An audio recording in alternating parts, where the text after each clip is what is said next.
एक आदमी ने निर्दयता से दुनिया के सबसे सुंदर बाल काट लिए। सुनहरे बाल भूरे हो गए। लंबी बालों वाली राजकुमारी छोटी बालों वाली बन गई। लंबी बालों वाली राजकुमारी के बाल जन्म से सुनहरे थे और रात में चमकते थे। एक खुरदुरा बूढ़ा हाथ एक लट को पकड़ता है और वह हाथ अचानक कोमल हो जाता है। झुर्रियों वाला चेहरा तुरंत जवान हो जाता है।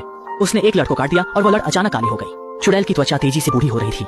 असल में राजकुमारी से दूर होते ही सुनहरे बालों का प्रभाव हो जाता है। चुड़ैल ने हमेशा जवान रहने के लिए राजकुमारी को उठा लिया। छोटी राजकुमारी के बालों का जादुई गुण एक फूल की वजह से था। बहुत समय पहले आकाश से एक किरण गिरी। उस किरण में एक सुनहरा फूल खिला। एक चुड़ैल ने पाया कि अगर वह इस सुनहरे फूल के सामने गाना गाए तो वह मृतकों को जीवित कर सकती है और हमेशा जवान रह सकती है। यह निश्चित रूप से खजाना था। चुड़ैल ने उस फूल को छिपा दिया। उस फूल से वह लंबे समय तक जीवित रही। 1000 साल बाद एक देश की रानी प्रसव से पहले अचानक गंभीर रूप से बीमार हो गई। राजा को सुनहरे फूल की खबर मिली और उसने सैनिकों को हर जगह खोजने भेजा। अंत में सैनिकों ने सुनहरे फूल को ढूंढ कर ले आए। राजा ने सुनहरे फूल का सूप बनाकर महारानी को पिला दिया। उस फूल ने रानी को न केवल बचाया बल्कि उसे सुनहरे बालों वाली राजकुमारी भी दी। बेटी के जन्म का जश्न मनाने के लिए राजा ने आकाशदीप जलाए और राजकुमारी को सुंदर आशीर्वाद दिया। इस बात को जानकर चुड़ैल ने राजकुमारी को चुरा लिया और सफेद टॉवर में छिपा दिया। चुड़ैल टॉवर में चमकते सुनहरे बालों को कंघी करती और गाना गाती। सुनहरे बालों की चमकती रोशनी ने झुर्रियों वाले चेहरे को जवान बना दिया। उसने राजकुमारी को फूल की तरह माना और बाहर नहीं जाने दिया। इस तरह राजकुमारी चुड़ैल की बच्ची बन गई और हमेशा टॉवर में बंद रही। समय बीतता गया और 18 साल बाद राजकुमारी और आकर्षक हो गई, लेकिन उसने कभी बाहर कदम नहीं रखा। उसका एकमात्र दोस्त यह गिरगिट था। उसके बाल 18 मीटर लंबे हो गए थे और उपकरण बन गए थे। जब माँ घर आती तो राजकुमारी लंबे बाल फेंककर माँ को टॉवर में वापस लाती। कल उसका 18वां जन्मदिन है और हर साल इस दिन आकाश में उड़ते हुए आकाशदीप दिखाई देते थे। कल जन्मदिन पर राजकुमारी महल में जाकर आकाशदीप देखना चाहती है। माँ सहमत नहीं है। राजकुमारी उसकी सुंदरता का उपकरण बन गई है तो वह उसे कैसे बाहर जाने दे सकती है। वह कहता है कि बाहरी दुनिया खतरनाक है और राजकुमारी को टॉवर में रहने के लिए बहकाता है।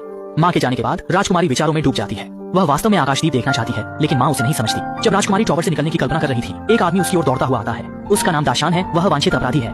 उसने महल से ताज चुराया और सैनिक उसका पीछा कर रहे थे। उसने भूगोल का उपयोग कर घुड़सवारों का मार्ग अवरुद्ध कर दिया। एक तेज सफेद घोड़ा उसके पीछे पीछे आ गया। दाशान बेलों से सैनिकों को लात मारता है और सफेद घोड़े पर सवार होकर भाग जाता है। सफेद घोड़ा अचानक तेज ब्रेक लगाता है और क्रोधित होकर पीछे देखता है। यह सफेद घोड़ा बहुत व्यक्तित्ववान है। चाहे बड़ा पहाड़ इसे कैसे भी चलाए, ये स्थिर रह सकता है। उसने ताज वाले बैग को देखा और उसे छीनने की कोशिश की।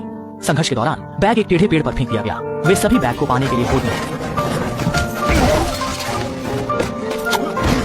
दाशान ने देखा कि सफेद घोड़ा पहले पेड़ तक पहुंच गया तो वह उसके ऊपर से कूद गया। गुस्से में सफेद घोड़ा बड़े पहाड़ को गिराना चाहता था। जैसे ही दाशान ने बैग पकड़ा, बड़ा पेड़ अचानक टूट गया। सफेद घोड़ा और बड़ा पहाड़ दोनों खाई में गिर गए।